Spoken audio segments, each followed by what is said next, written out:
what about susceptibility? We have patients that have all varying susceptibility levels. Some patients, you've seen them and I've seen them, they come every time to see you looking like they've brushed their teeth with a donut. And yet the patient does not have periodontitis. Patient may have a little gingivitis somewhere, but you see these people, they have horrible oral hygiene, and they don't fall into periodontitis. What's with that? Well, it's because that patient's not susceptible. That patient may have a very strong host immunity that helps keep them healthy even when their home care is horrible.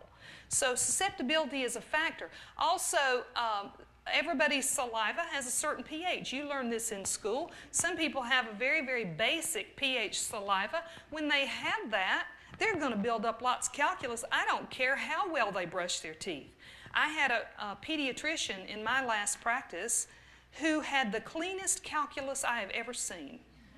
He came every 4 months to see me, and he always had lots of calculus. He brushed very well, but he built up large amounts of calculus, most likely because he had very basic pH saliva. And of course, the other side of that coin is the acidic saliva. People have very acidic pH. They're going to get lots of caries. They don't typically have much calculus, but they have caries problems.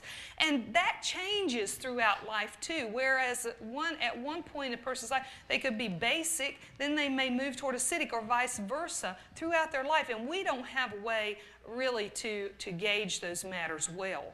So, but we need to consider that it is a factor with all of our patients. And then there's more and more research about the genetic predisposition to periodontitis. There have been found some real strong linkages to the to periodontitis in families.